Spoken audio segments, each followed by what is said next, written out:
Psicogénesis y educación, por Emilia Ferreiro.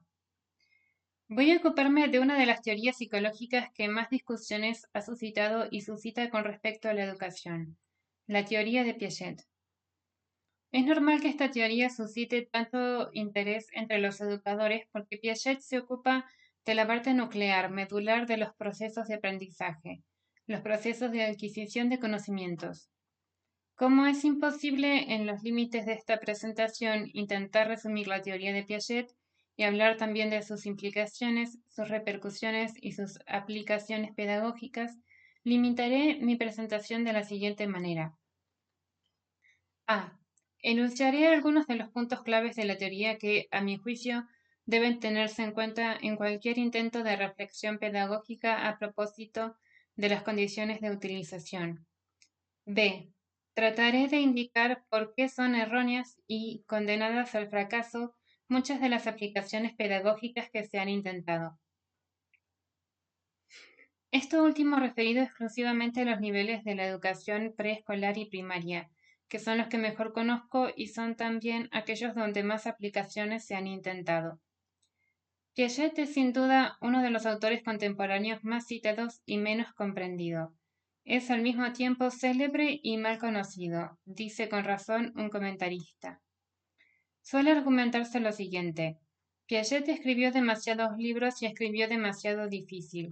Sin embargo, hay razones más profundas que esas para que Piaget siga siendo mal comprendido. Se trata de un autor que escapa a las clasificaciones corrientes. No es un autor más, es un autor fuera de serie. Veamos por qué. A. Es psicólogo, pero no le interesa la psicología en sí, sino como manera de lograr una visión transformadora de la epistemología. B. Es biólogo, pero no le interesa la biología en sí, sino como el intermediario necesario para comprender la continuidad entre la adaptación biológica y la adaptación cognitiva. C. Es un psicólogo especializado en psicología infantil y sin embargo no le interesa el niño en sí, estudia al niño para comprender el pensamiento adulto, pero no cualquier pensamiento adulto, sino la versión más rigurosa de este pensamiento, la que subyace a la práctica histórica de la ciencia. D. Es básica y primordialmente un epistemólogo, pero la epistemología que él propone difiere tan radicalmente de las epistemologías corrientes que los epistemólogos lo rechazan, acusándolo de hacer psicologismo, tanto como algunos psicólogos lo rechazan acusándolo de hacer logicismo. Piaget respeta la ciencia, pero no respeta las fronteras convencionales dentro de la ciencia. Pero además, como cualquier hombre de ciencia revolucionario, tampoco respeta lo que Kuhn llama el paradigma dominante, es decir, la manera convencionalmente aceptada de hacer ciencia, en aquellas ramas en las que se sitúa su reflexión.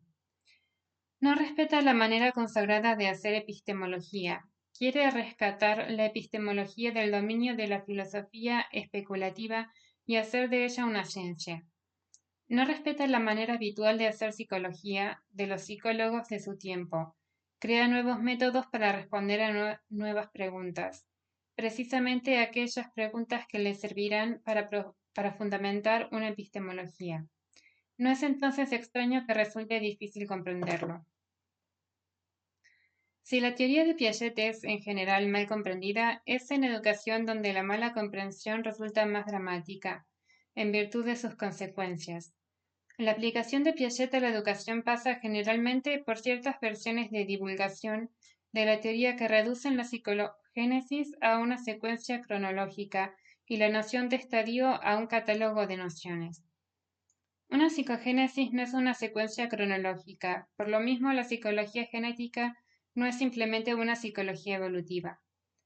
Para un investigador en psicología genética, la pregunta central y persistente es: ¿cómo se pasa de tal estado de conocimiento a tal otro estado de conocimiento? ¿Qué es lo que en el estado anterior hizo posible que luego apareciera aquello que observamos en el estado posterior Z? ¿Qué es lo que existía en un nivel aún anterior X que hizo posible el nivel Y, y así siguiendo con toda conciencia que el punto donde se decida cerrar la serie regresiva será necesariamente arbitrario. El investigador en psicología genética trata de identificar una secuencia evolutiva, pero no se queda allí, sino que intenta incesantemente reconstituir los lazos de filiación entre los niveles que identifica, y trata de hacerlo renunciando a la tentación fácil de invocar una causalidad ad hoc, o sea, de invocar una causa diferente para cada novedad en el desarrollo. Esto ocurre en virtud de la maduración del sistema nervioso, esto otro en función de la influencia social, etc.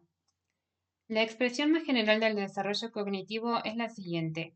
Hay continuidad funcional con discontinuidad estructural. A todos los niveles de desarrollo, del lactante al adulto, del niño preescolar al hombre de ciencia, los instrumentos de adquisición de conocimientos que garantizan esta continuidad funcional son los mismos.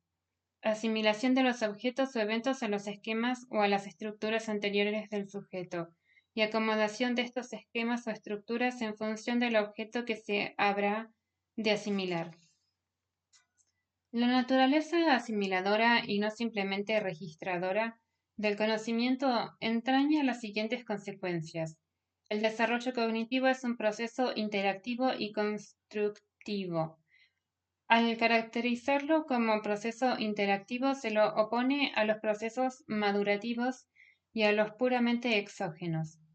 Todo conocimiento implica siempre una parte que es provista por el objeto, con sus propiedades físicas, sociales y culturales, y una parte que es provista por el sujeto, con la organización de sus esquemas de asimilación.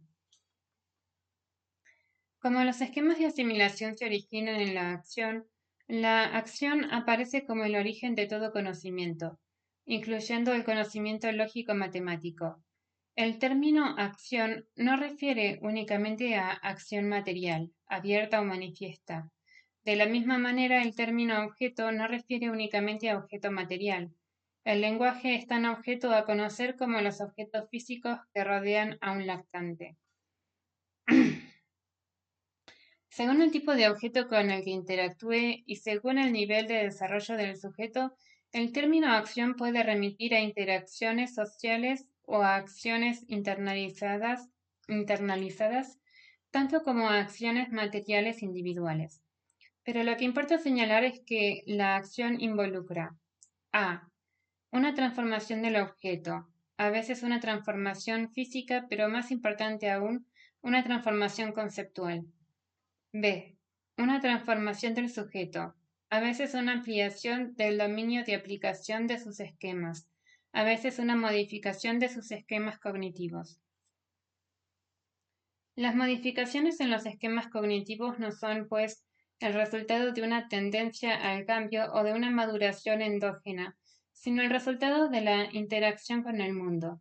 Es lo no asimilable que presenta retos cognitivos. Técnicamente, perturbaciones que provocan regulaciones cuya finalidad es compensar la perturbación.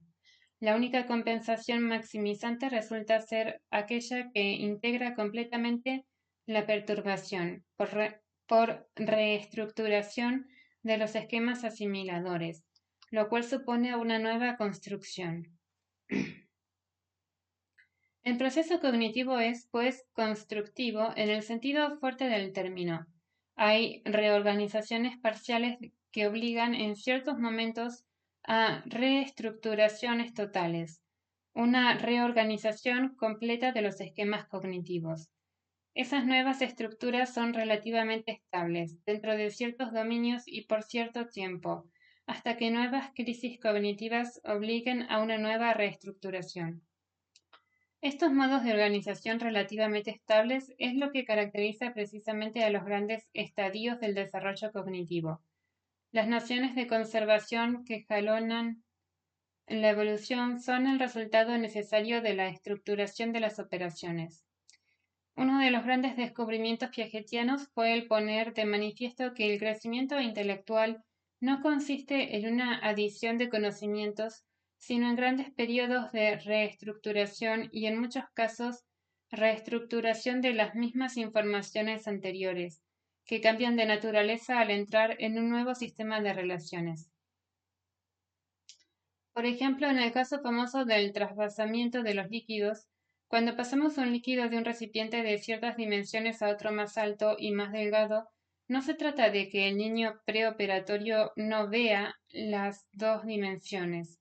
Incluso puede describir adecuadamente las diferencias entre los dos recipientes. Lo que no puede es operar al mismo tiempo sobre las dos dimensiones que covarían en sentido inverso una de otra. Los grandes cambios en el desarrollo no se relacionan entonces con incrementos de información, sino con las posibilidades de procesar, de operar con la información. Nada en esta perspectiva permite, pues, caracterizar a los estadios como un catálogo de nociones, pero es precisamente a partir de cierta noción simplista de los estadios que aparecieron los primeros intentos de aplicación pedagógica de la teoría de Piaget. Agruparé estas aplicaciones pedagógicas bajo la forma de 4 grandes tentaciones, que no pertenecen al pasado remoto, sino que están aún vigentes. Parodiando el título de un artículo de F. Smith, diría 4 maneras fáciles de hacer imposible la aplicación de la teoría de Piaget a la educación. Porque estas tentaciones están vigentes y operan en diversos países y contextos educativos, voy a referirme a ellas en presente.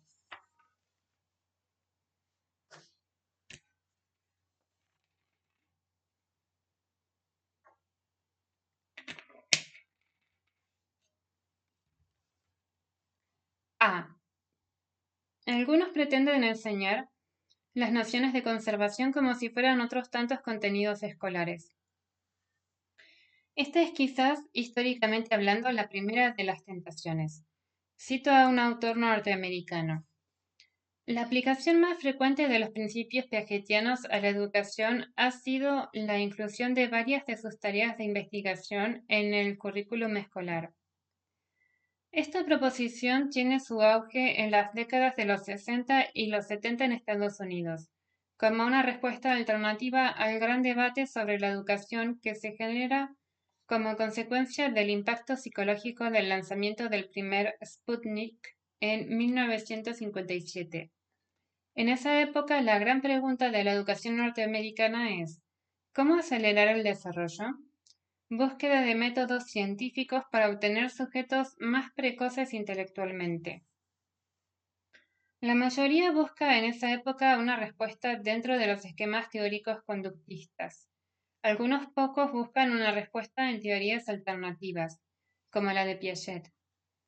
La realidad de los descubrimientos piagetianos ya había sido atestada. También los niños norteamericanos tienen dificultades en aceptar la conservación del número, de la sustancia, del peso o del volumen.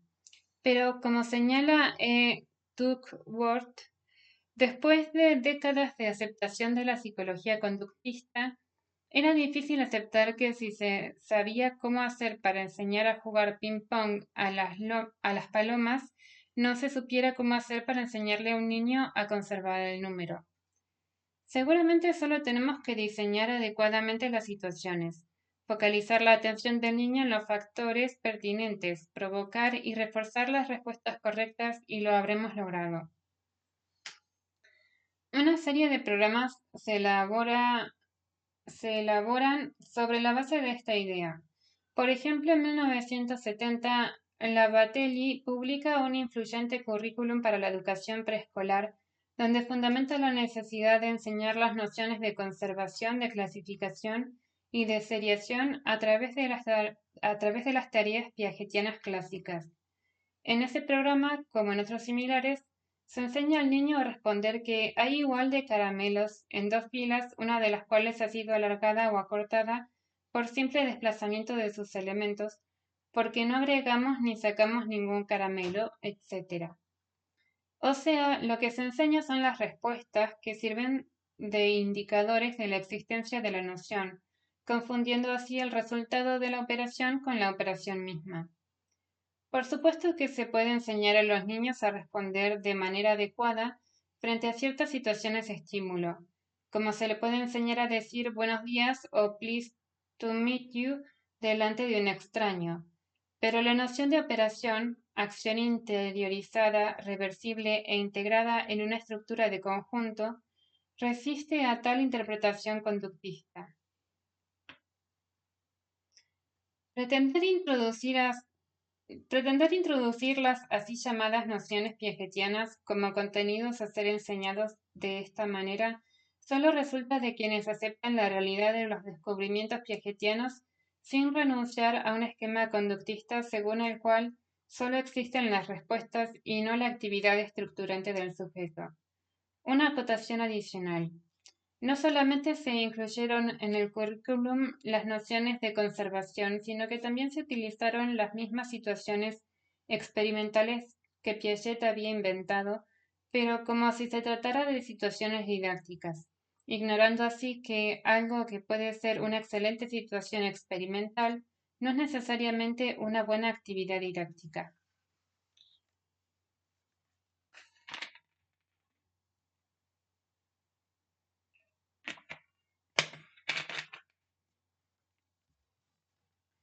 B.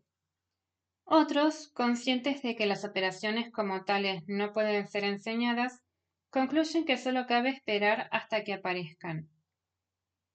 Y como Piaget señala la edad de 6-7 años como el comienzo del estadio llamado de las operaciones concretas, el acceso a este nivel, que coincide cronológicamente con el inicio de la escolaridad primaria, correspondería entonces a la mal definida noción de madurez para el aprendizaje. Si bien esta posición reconoce la realidad de la actividad estructurante del sujeto, ignora por un lado la relatividad de las edades de acceso a los distintos estadios, aunque Piaget haya insistido hasta el hartazgo que su teoría postula la necesidad del orden de progresión de los estadios y no de las edades de aparición.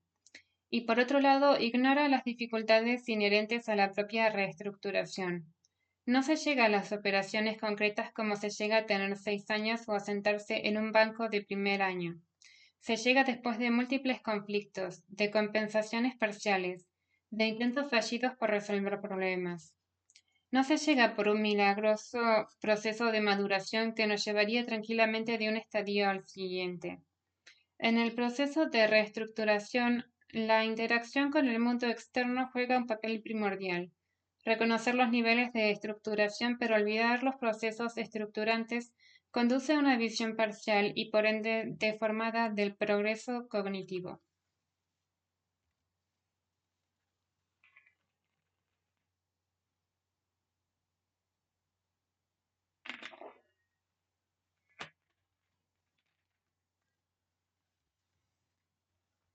C. La tercera tentación consiste en consultar los libros de Piaget para saber en qué año escolar hay que poner tal o cual contenido. Por ejemplo, para enseñar a medir longitudes es preciso tener la noción de conservación de las longitudes que se desplazan. Veamos a qué edad Piaget dice que los niños tienen tal conservación y actuemos en consecuencia. No solamente aquí se confunden una vez más la originalidad de los estadios con la banalidad de las edades promedio, sino que se disocia el contenido del modo de acceso a dicho contenido. Piaget gustaba repetir: todo aquello que se enseña al niño se impide que lo invente. No porque cada niño vaya a reinventar el metro patrón o la serie de los números o el alfabeto, sino porque no hay manera de apropiarse de un conocimiento sin comprender su modo de construcción, es decir, sin reconstruirlo.